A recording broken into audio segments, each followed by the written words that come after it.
Welcome back to ESBR Boxing's YouTube channel. Delighted, as always, to be joined by Noel O'Connor. This is a reaction video to the news that David Avanesyan will step in for Cody Crowley and face Jaron Ennis on July the 13th in Philadelphia. Noel, injuries and failed drug tests, they happen in boxing, don't they? Sometimes fights, sometimes we don't get replacements, sometimes we get replacements and they're below satisfactory. But this one is one to watch out for, and arguably a more appealing fight. What's your reaction to this news? I'll say you hit the nail on the head there in terms of exactly what I was thinking, and that this, I thought I might be the only one that's saying it, but this is very arguably a better fight than Cody Crowley. No disrespect to Crowley, but as late replacements go, yeah, it's very, very intriguing. Credit to both men for taking it. David Avanesyan, the supposed bogeyman of the welterweight division. Not a lot of people queuing up to fight him.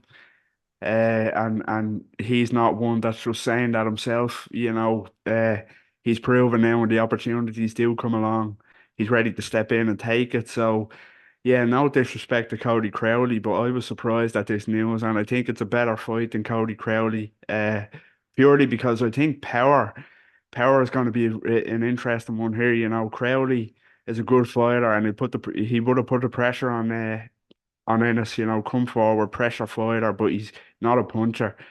Avanesyan will do that, but he can bang. So if he lands, especially early, it could be interesting. But yeah, I'm a fan of this fight on short notice. Yeah, and I think on these shores we're quite aware of Avanesyan, aren't we? We obviously remember that Josh Kelly fight from a couple of years ago. I was there when he beat Liam Taylor inside kind of, I think, half a round. That fight lasted a couple of years ago as well. He's gone to Spain and beaten Leheraja twice. Had a win over kind of, albeit past his best, Shane Mosley as well. He's a tried and tested figure in the sport. And at the age of 35 now, it's going to be interesting to see what he has left. And if you ask me, in terms of kind of, if you look at Jaron Ennis's resume, this is kind of a decent size step up for him. And this is Jaron Ennis, who has been out of the ring for a while, has kind of, I'm going to say, does have a padded record, and that's not kind of slating Jaron Ennis. I'm a big fan. He's kind of 30 odd and 0 now, and you want to see what he's made of it at this stage. Go straight into it now. What do you think? What do you think happens July 13th? I'm interested to see the betting odds when they come out, as always, if I'm honest, and seeing how much of an underdog Avanesyan is. But as you mentioned, Avanesyan has operated at a high level, has competed at a high level.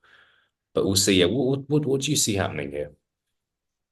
It's gonna be kind of it's quite a funny one because I did say it is an intriguing fight, and it is a test and a step up as you mentioned. It'll be the best win on Ennis's record. That being said, I think Ennis wins comfortably.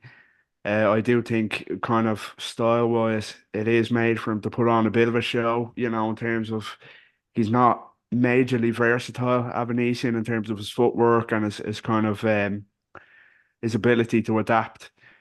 So if Ennis is at his best, he should win comfortably, which I think he will. I buy into the Jaron Ennis hype. I really do.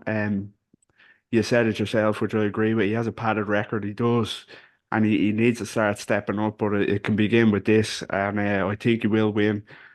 I'm gonna say he wins on points. I think Avanesyan is very tough. I know he's been stopped twice. One of those was Terence Crawford. Do you know what I mean? He's been in the ring with people, names above the level of Jaron Ennis. He's tipped to get there, Ennis, but Avanesyan has been there. So if Ennis can stop Avanesyan even kind of earlier than Crawford did, it'll be a huge statement. But I'm gonna say Ennis on points. Just too well rounded for Avanesyan. It's maybe a bit of a boxing clinic at times, but as I mentioned earlier, the power, Avanesyan will turn up and he'll put it on Ennis. So especially early, it's gonna be interesting. And if he lands, not only the best name on Ennis's resume, this will be, but the heaviest hands. So let's see how Ennis can take a shot if Avanesyan lands on the chin. But yeah, I do buy into the Jaron Ennis hype, and I think he gets it done on points comfortably enough. Maybe 116, 112. Yeah, yeah. We hope for a competitive fight. I think there's a possibility here. Avanesyan could just kind of be past his best. It might not be the fight it could have been a couple of years ago, but yeah, we hope that Avanesyan still has something left. Before we finish now, what do you think the plan for Ennis is here? The 147 division maybe isn't what it was a couple of years ago when you had Crawford and Spence, who were kind of the top two guys in the division. Um, what do you think? Do you think Ennis kind of the plan is to unify unify some belts, which kind of could be tricky to do if you kind of see where the belts are at the moment?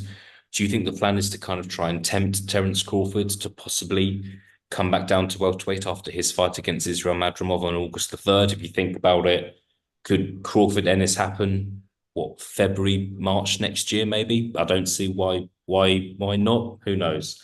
What do you think? What do you think is going to happen with Jaron Ennis over the next 12 months? He's signed with Matchroom, big deal with Eddie Hearn. It's kind of expectations have gone up on him. What do you see happening?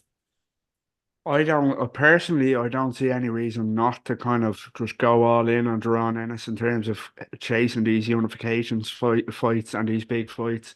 You know, you mentioned yourself, it's not the best division at all compared to what it was. You know, I should say the former glamour division of boxing with Crawford, who might be gone, Spence, Pacquiao, Mayweather, all them. So I think Crawford excluded, I think Jaron Ennis would kind of comfortably dominate the welterweight division, and I think Eddie Hearn and Matchroom believe that as well. So I see no reason not to kind of push him to the moon and be hunting down these major unifications. Crawford is the big one. I think you know he's not a young man, Crawford, so this could be the time to get him. You Mm, know, and he's gone up now to 154. If he looks shaky against Madrimov, and Madrimov is quality, so if he looks shaky there, you know, they could be even more eager to make that fight happen, and especially if you're bringing them back down to 147. mm. So I do think that fight will happen. You know, a real passing of the guard, passing of the torch fight between Ennis and Crawford. I'd love to see it, and I think it Yeah, will happen. As I mentioned there, they're getting them at the right time, bringing them back down to welterweight. yeah, And it's the only fight that's worth coming back down for if you're Terence Crawford too. So it'll be interesting. But of course, as I said, no disrespect to Madrimov, that's going to be a tough fight August 3rd. So if yeah. he comes through that, I think they should be looking to make that. Both parties should be looking to make that fight, to be honest. Yeah, we can't get too ahead of ourselves, but I think that I always question whether it's a good idea once you've moved up in weight to move back down. However, Terence Crawford's a special fighter, but you got to think if Jaron this looks good, looks impressive. July 13th, Crawford kind of wins a world title in another weight division. A couple of weeks later, the demand's going to go up for that fight. And I think Crawford now wants kind of the big fights as he enters the end stages of his career, really. And Jaron Ennis, without a doubt, wants that fight. So yeah, that could be one of the biggest fights to happen end of this year or at the beginning of 2025. But we'll see. Jaron and Ennis has to beat David Avanesyan first. Now, good to speak to you. Looking forward to this one now a little bit more than we were when Ennis was supposed to be fighting Crowley. But yeah, name we're more familiar with here on these shores, and we will see what happens. Now, thank you very much for your time, and I'll speak to you again soon. Cheers, take care.